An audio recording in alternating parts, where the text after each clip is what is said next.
It didn't happen with a whisper. It didn't happen behind palace walls. It happened in the open, in Parliament, where words are recorded, preserved, and never truly disappear. This was the moment Prince Harry's carefully rebuilt world began to crack. Prince Harry and Meghan Markle now showing off their brand new baby boy.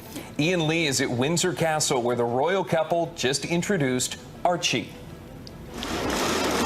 The Duke and Duchess of Sussex couldn't take their eyes off their newborn son as they introduced him to the world. The Sussex story just took a turn no one saw coming. Prince Harry's world is unraveling after a shocking statement in the UK Parliament puts his son Archie at the center of a controversy the palace has buried for years. And just like that, a child's name detonated inside the most guarded institution on earth. For years, rumors had circled quietly, pushed to the margins, dismissed as cruel speculation, buried beneath calls for compassion and privacy. But now the questions were no longer whispered in comment sections or fringe forums. They were echoing through Britain's halls of power. And once that happens, there is no going back. Prince Harry has spent the last several years fighting ghosts, tabloids, trauma, betrayal, and what he claims was an unforgiving system. But this was different. This wasn't about his pain. This wasn't about Meghan's struggle. This was about Archie. And the monarchy does not play games when legitimacy enters the conversation. Harry once said he would always love his father, always love his brother, always love his family. But love doesn't protect you when the institution feels threatened. Love doesn't stop the machine once it starts moving. And this machine had been quietly warming up since 2018. The pregnancy announcement came early, too early by royal standards, released just hours before an international tour, ensuring wall-to-wall global attention. The timing alone raised eyebrows. Royal pregnancies are usually handled with restraint, with tradition, with caution. This one felt strategic. From that moment on, nothing unfolded normally.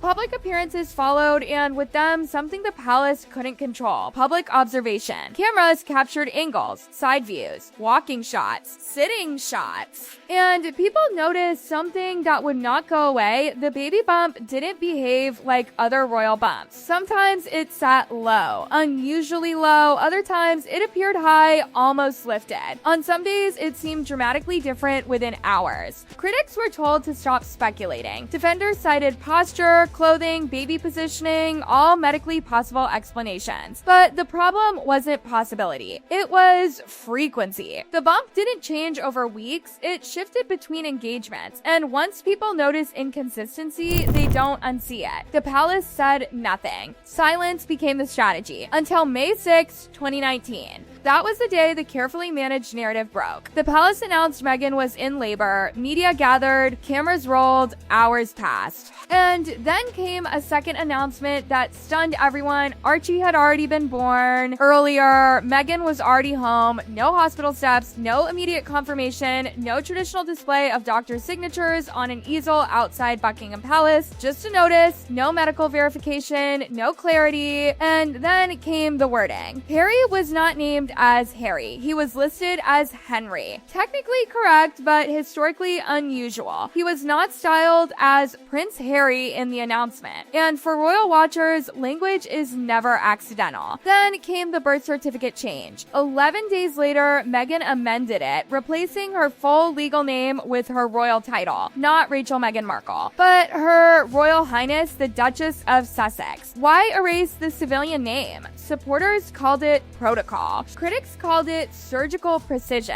a narrowing of language so tight it raised alarms. Every word now felt defensive. And then came the photos, or rather, the lack of them. Archie was introduced to the world cautiously. Controlled lighting, selective angles, blurred distance, nothing like the open, almost ceremonial introductions of other royal children. Each image released seemed designed to reveal as little as possible. Privacy, they said. But privacy doesn't usually look like fear. As Archie grew, the questions didn't fade, they multiplied. Online spaces began dissecting images frame by frame. Some claimed physical features shifted, others said that was absurd. Then came the post, a social media message, brief, shocking, and quickly deleted. Marcus Anderson, Meghan's closest confidant, inner circle. The man always just off camera. The post allegedly suggested he had become a father. On the same day, Archie was born. Same window, same confusion, same silence. screenshots spread before the deletion could erase them. Defenders argued metaphor, joke, misinterpretation, but critics didn't care about explanations anymore. They cared about patterns. Then came the photos again. This time, people fixated on a mark, a birthmark, some said, one that appeared eerily similar to one associated with Marcus Anderson in other images online. And then the hair. Red hair. On its own, meaningless. Harry is famously red-haired, genetics allow it, science explains it, but conspiracy ignores science. And once the narrative shifted from curiosity to suspicion, nothing the palace said or didn't say could put the genie back in the bottle. For a while, the damage stayed contained. Online chatter, commentary videos, blogs, but then something changed. The institution noticed. Because when rumors stop being about adults and start being about succession, legitimacy, and bloodline, the monarchy acts quietly, strategically. And that's when the language started to shift. A slimmed down monarchy, a tighter circle, a narrower future. And suddenly, people weren't just listening to speeches anymore. They were watching who was being left behind. And Archie's name kept hovering at the center of it all. Once the palace realizes a narrative can no longer be contained, it doesn't argue, it restructures. And that is exactly what began happening behind the scenes, long before anyone dared say Archie's name out loud in Parliament. The phrase came wrapped in professionalism, efficiency, modernization, responsibility, a slimmed-down monarchy. King Charles had spoken about it for years, but suddenly the timing felt surgical. The crown had barely settled onto his head before the message was delivered. The future of the monarchy would be smaller, tighter, and more disciplined. Officially, this was about public funding, about optics, about relevance in a strained Britain, fewer working royals, fewer complications. But critics weren't listening to the explanation anymore. They were watching the outcome. And the outcomes were unmistakable. Because when the monarchy slimmed down, only one branch of the family tree seemed to wither: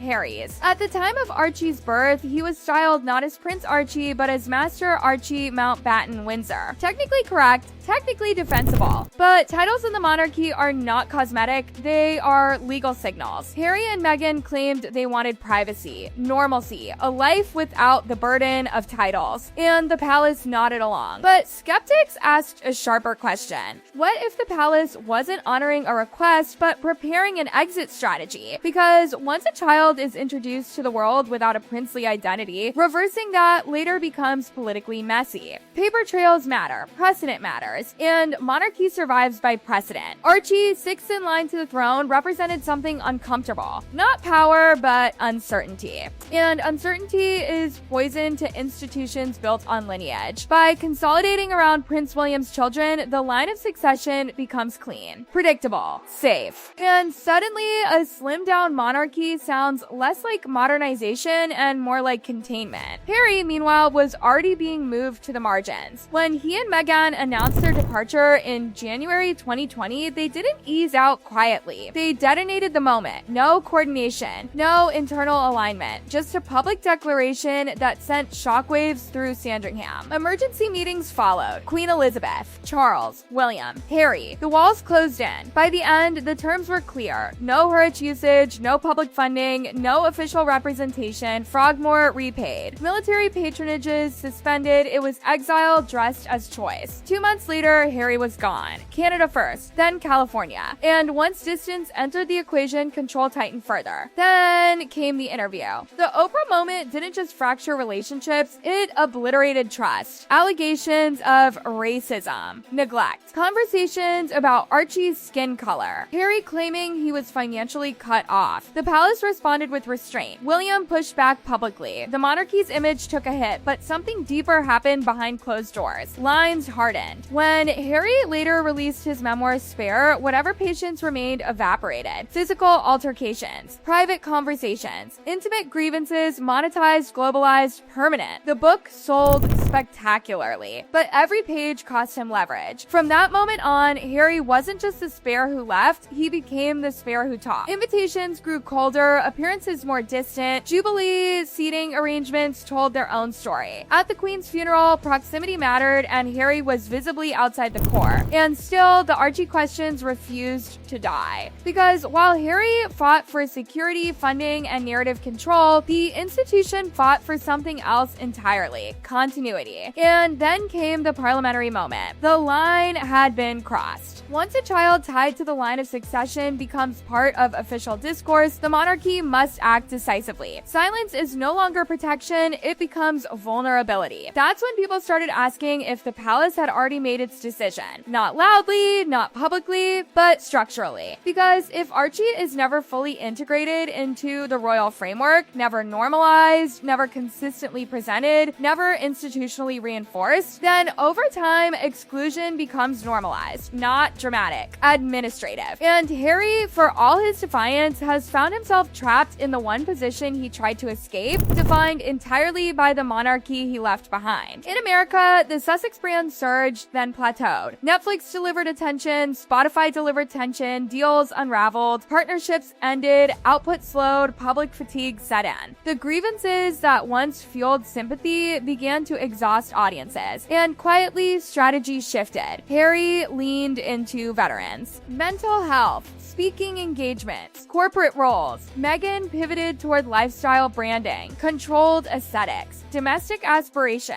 distance from royal drama, at least publicly. Together, less, separately, more. A recalibration. But even as careers diverged, the shadow remained. Because Archie is not just Harry's son. He is a symbol of rupture, of challenge, of everything the monarchy does not tolerate lingering unresolved. And the longer clarity is withheld, the louder speculation grows. Which is why critics believe the institution is no longer reacting, it is waiting. Waiting for time to do what confrontation would only inflame. Waiting for relevance to fade. Waiting for the line of succession to settle around safer ground. And Prince Harry?